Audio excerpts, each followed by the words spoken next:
खास मुलाकात में आपका स्वागत है। मैं हूं विनोद तिवारी। जिस तरह से आप जानते हैं कि खबर प्लस के कार्यक्रम खास मुलाकात में हम किसी न किसी विशेष शख्सियत से मुलाकात कराते हैं और आज जिस शख्सियत से हम खबर प्लस के माध्यम से आपसे मुलाकात करने जा रहे हैं, ये अपने आप में एक अनूठी पहल है। इनका जीवन जो है हमेशा धर्म के प्रति समर्पित रहा है। तो आप भी जानने को उत्सुक होंगे कि वास्तव में ऐसे कौन है। तो जी हाँ, आज हम आपको खबर प्लस के कार्यक्रम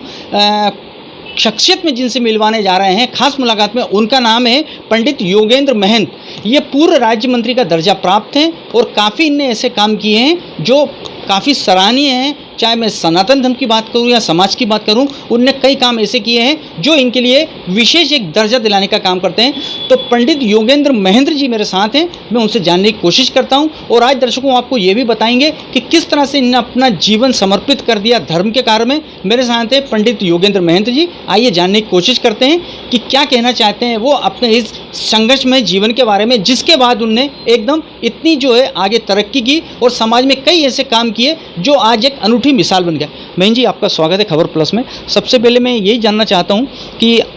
आपने अचानक ये राह कैसे पकड़ी? समाज सेवा की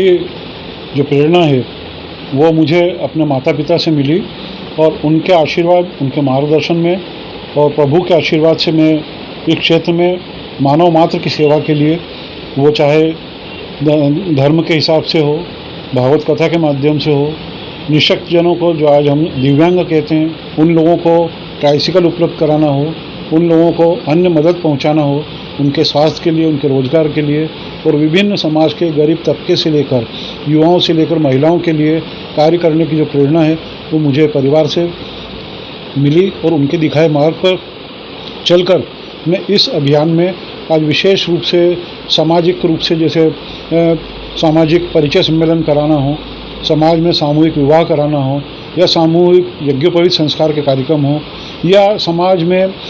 धर्म से जुड़े हुए यज्ञ, हवन, पूजा पाठ के बड़े बड़े आयोजन करना हो, ये सब स्वप्रेरणा से, आशीर्वाद से मैं कर पा रहा हूँ और अधिक से अधिक समाज की सेवा हो, समाज को हमारे द्वारा किए गए कार्यों का लाभ पहुँचे, इन्हीं भावना से लेकर ये कार्य करते हैं। विशेष रूप से वर्ल्ड रिकॉर्ड जो है golden book of world record में हमारे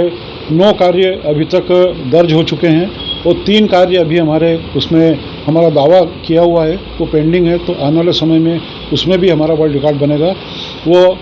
नवरात्रि में कन्याओं को पुरस्कृत करना हो या अन्य कार्य करना, ऐसे कई ऐतिहासिक कार्य जो हैं वो मैं और मेरे ट्रस्ट और विश्व ब्राह्मण समाज संघ, इंदौर सेवा ट्रस्ट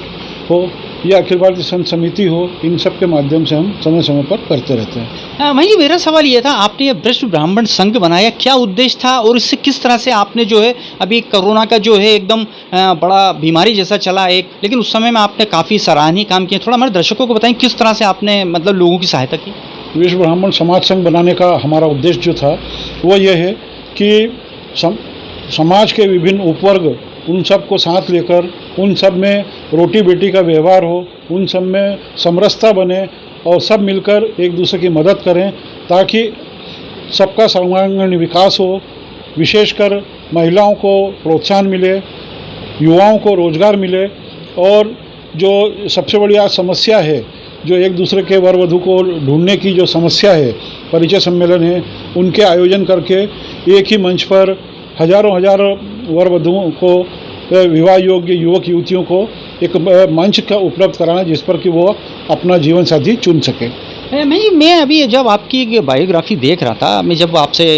साक्षात्कार करने के पहले कुछ जानकारी ले रहा था, मैंने देखा आपने कृत्रिम अंग जो होते हैं उसके अध्यक्ष भी हैं, कृत्रिम अंग केंद्र। तो ये एक मुझे आप थोड़ा दर्शकों को बताएं कि कृत्रिम अंग केंद्र क्या है और इसके अध्यक्ष बनने का आपने कैसे सोचा? ये एक हमारा बहुत ही पुराना ट्रस्ट है जिसे तकरीबन 30 वर्ष हो चुके हैं, जिसके माध्यम से मध्य प्रदेश, जो पुराना संयुक्त मध्य प्रदेश था, उसके प्रत्येक जिलों में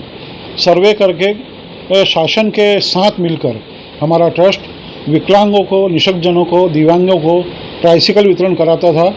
और उनके कैलिपर्स बनाना, उनके कृत्रिम पैर बनाना, उनको रोजगार उपलब्ध कराना, ये सब कार्य हम इस कृत्रिम अंग केंद्र के ट्रस्ट के माध्यम से करते हैं। इसका हमारा रजिस्टर्ड ऑफिस जो है वो इंदौर में 54 नंबर स्कीम में बॉम्बे हॉस्पिटल के सामने एक भव्य ऑफिस है, जहाँ पर हम निःशुल्क फिजियोथेरेपी से लेकर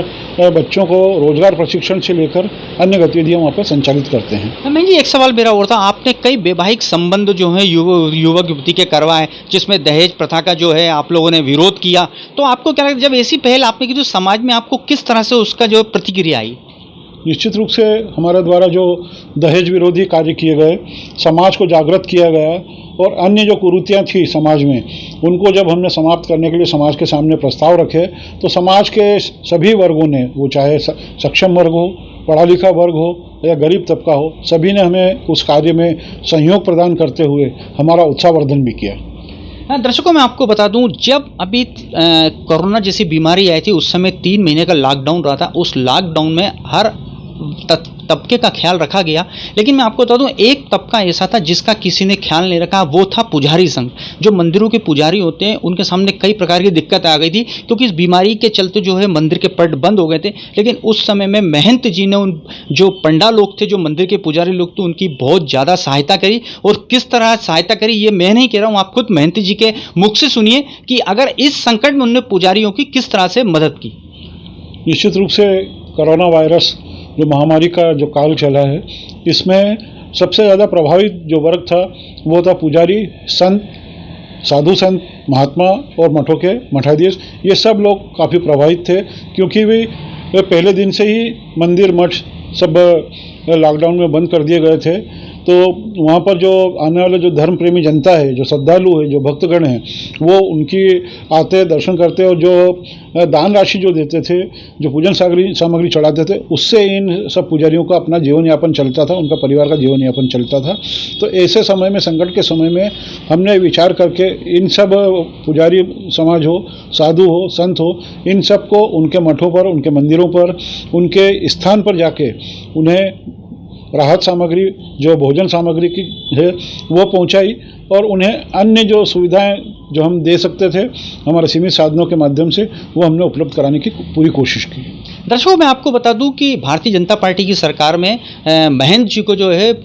राज्य मंत्री का दर्जा भी दिया गया था। और ये इसी वजह दिया गया था, जो इनने जो समाज के लिए जो काम किए थे, समाज को नई राह दिखाने के लिए काम किए थे, उसमें और अधिक युवाओं में एक जोश आ सके, उनको नई राह दिखा सके, इसलिए राज्य मंत्री का दर्जा दिया गया था। अब खुद ही अपन महंत जी से जानने की कोशिश करते हैं कि वास्तव में राज्य मंत्री का दर्जा देने के बाद आपको किस तरह से एहसास हुआ कि देश के लिए मुझे और कुछ करना है। निश्चित रूप से मध्य प्रदेश सरकार के यशस्वी मुख्यमंत्री आदरणीय शिवराज जी चौहान साहब ने 2018 को 31 मार्च को मुझे राज्य मंत्री का दर्जा देकर सम्मानित किया। सामाजिक, धार्मिक, पर्यावरण और नर्मदा जल संरक्षण के लिए कार्य करने के लिए सम्मानित किया और दर्जा देकर और अधिक कार्य में शासन के साथ मिलकर कर सकूं, यह अवसर मुझे प्रदान किया। मैं सर्वप्रथम उनका आभार मानते हुए, उस समय हमने विभिन्न जो नर्मदा किनारे के जो क्षेत्र हैं, जहां पर नगर निगम है, पंचायत हो, जनपद हो, उन लोगों से मिलकर जागरूकता अभियान चलाकर स्कूल कॉलेज के विद्यार्थियों को जागरूक किया, वहाँ की जनता को जागरूक किया कि वो नर्मदा जी में या अन्य जो नदियाँ उनमें किसी प्रकार की गंदगी नहीं करे, उनमें पर्यावरण उनका दूषित नहीं करे